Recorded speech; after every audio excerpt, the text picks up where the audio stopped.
Hello. I'm about to embark on an extremely exciting holiday, so I thought it would be fun to do a very casual vlog about the experience of it. We've been planning this holiday for years, and I'm just doing some laundry, so that's why I'm in this room. And basically, my husband and I are going on a road trip around the Pacific Northwest in the United States, and we've been wanting to do this for ages. We love a road trip, and it's just been delayed a number of times, but now we are finally doing it. So this will hopefully involve a lot of reading because we are flying direct from London to San Francisco, a very long flight, so plenty of reading opportunities there, but also we'll be doing lots of driving up from San Francisco to Portland, to Seattle, and then back down the coast to San Francisco while stopping at a whole bunch of national parks and some filming locations because my husband really loves movies, so we'll be going to some film locations like for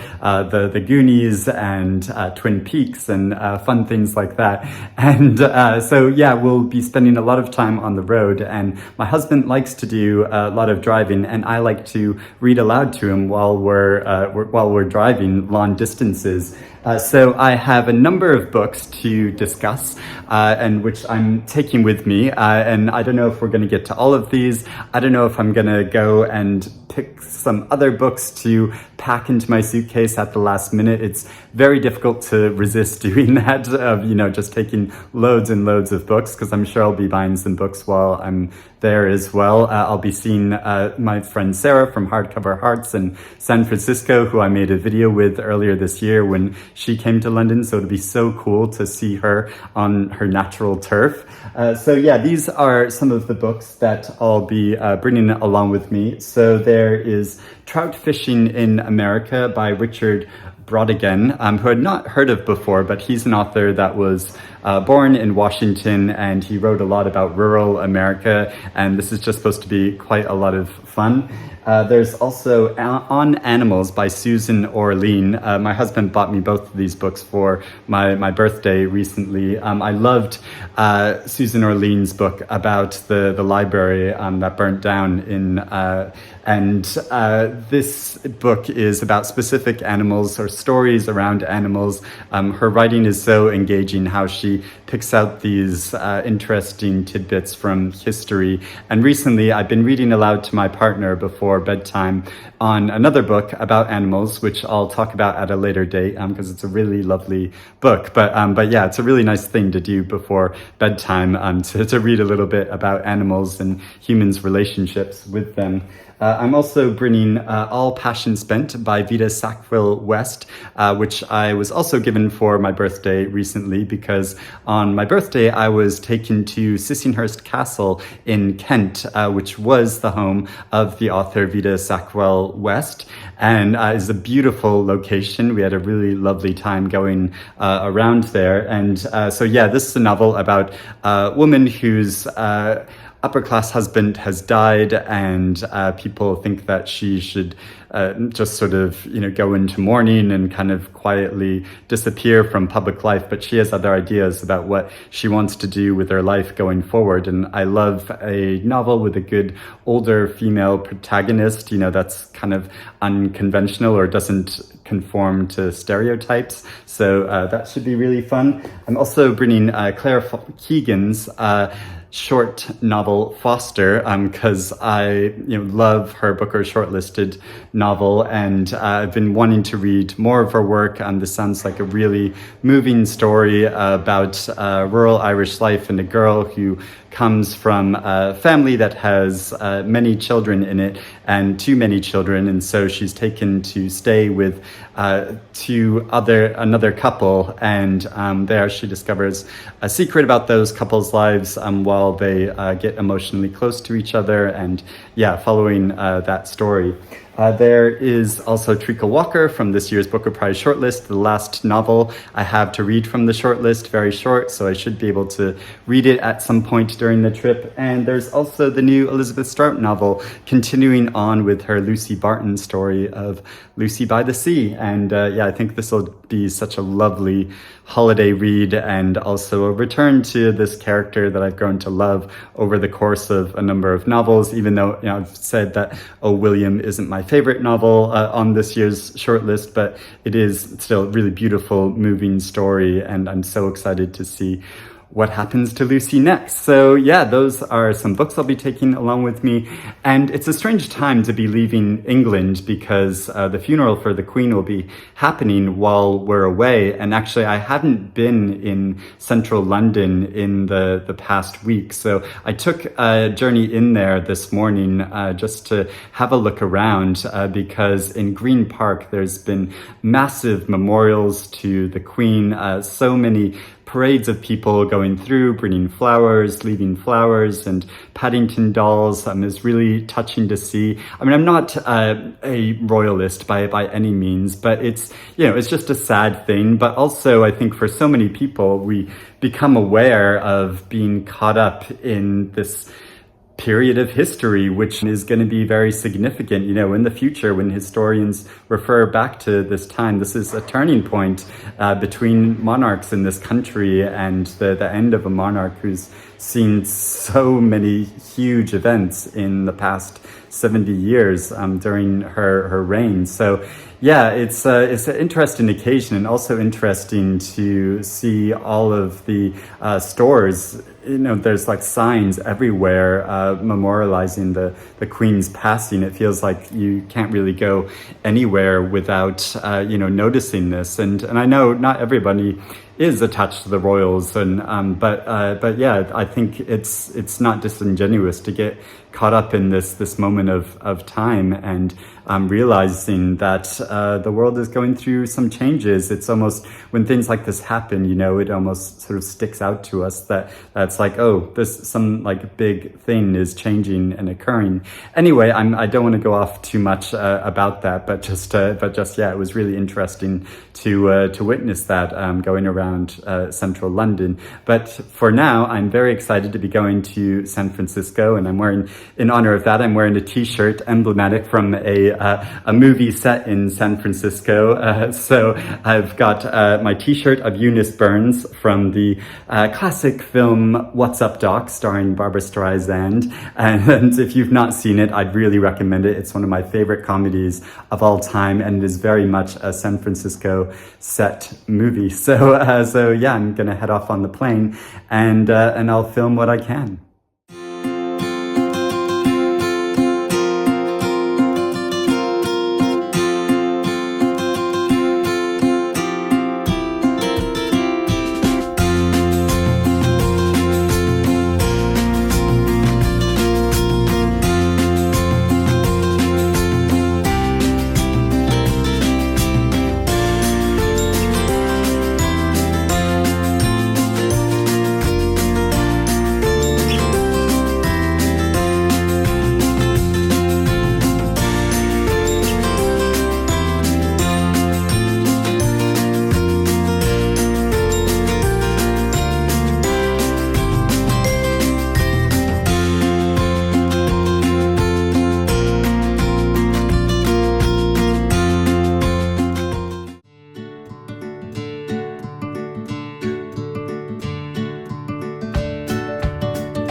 we're finally back from our holiday. As you can tell, I'm looking a lot scruffier than I did at the beginning of this video. I have a whole suitcase of laundry to do, and I have a lot of sleep to catch up on because after flying from San Francisco back to London, I'm feeling quite jet lagged, but I had such a fabulous time on this holiday. I'm feeling really grateful that we got to go on it. I mean, it was just a holiday, but we were also calling it a honeymoon since my husband and I got married a couple of months ago and haven't had a trip since then. So we could call it a honeymoon. And we tried to get some upgrades at some hotels by saying, oh, by the way, we're on our honeymoon. And that only worked at one hotel where they upgraded our room. But yeah, it was such a great time. I'm wearing my new Audrey t-shirt because we went to a number of different film locations. We're big film buffs. I mean, obviously Twin Peaks was a TV show, but yeah, we went to a number of different film locations as well, and some great bookstores in a number of different cities all around the Pacific Northwest. So I thought I would just do a little mini book haul of the books I got during that time. We did do some good reading during our time and during our road trip as well. Not as much as I hoped I would do. I did pack some more books in at the last minute and then lugged them all around the Pacific Northwest and never got around to reading a lot of them, but also bought a number of new books as well. So went to Citylight Books in San Francisco, where I did get to meet up with Sarah, and we had a great mooch around the bookstore and then had lunch afterwards, and that was wonderful. So I picked up a few books while I was there. The latest book of the best short stories, edited by Valeria Luiselli, and includes a number of stories by Olga Tokarczuk and Alejandro Zambra and Chimamanda Ngozi Adichie. And so I bought this with the plan that I might read some of these aloud to my husband while we were driving around. Didn't get around to any of these, but did read a number of other things. Also at Citylights, I picked up just from the cover, this copy of Joloffe Rice and Other Revolutions, because it is described as a novel why can't I speak? Because I'm jet lagged. A novel of interlocking stories, and it's about a number of different girls who, I think 5 different girls who go to an all-girls school in Nigeria and grow up wanting to be independent women and finding their different paths in lives. And I think they're stories following their different journeys and lives. And I just love the cover of this, of a figure climbing up a ladder made of books. And yeah, so cool. And I also asked Sarah to recommend me one book to buy, which I think she was slightly panicked when I sort of put her on the spot and said, recommend a book and I'll buy it. And so she recommended The Prettiest Star, which I was so glad to get a copy of because I've heard so many American booktubers talking about this novel, but I don't think it's been published here in the UK. So yeah, was glad to finally get a copy of this. It's about a young man that returns to his hometown and the family who rejected him, and it's told from a number of different points of view. And yeah, and I've just heard so much about this book. So yeah, glad to finally get to it. Also in Powell's famous bookstore in Portland, I picked up a couple of books. So I found because they have a mixture of used books and new books, which is so wonderful to see. So I was able to buy an autographed copy of Percival Everett's novel Zulus, which hasn't been published here in the UK yet. So was glad to finally get a copy. And this book sounds wild. I mean, I've been wanting to read more of his work. It blends realism and surrealism, and it's about a woman after a nuclear strike who is the only fertile woman left on the planet, or so she believes, and so following her story. So yeah, that sounds quite wild. And I was finally able to get a copy of Joyce Carol Oates' new collection of short stories called Extenuating Circumstances. I think these are stories that were somewhere previously published in collections before, but then others are new stories. And I'd wanted to get a copy of this when I went to the States earlier in the summer for a family reunion, but no stores had a copy yet. And so yeah, was finally able to get a copy of this collection. It's quite large, and yeah, looking forward to reading these new stories. So those are the books I picked up while I was in the States, and yeah, had such a wonderful time.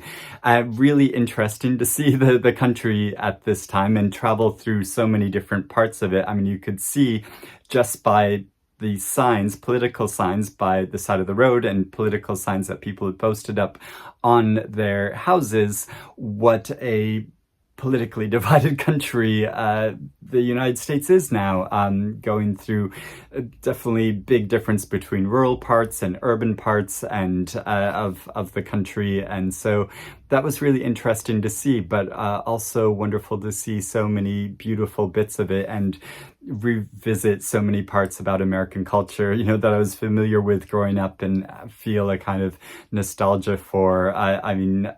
San Francisco was such a beautiful city. Only spent a very brief amount of time in there when we started off, and then before we flew away. But yeah, also Seattle, what a gorgeous city. I felt slightly let down by Portland.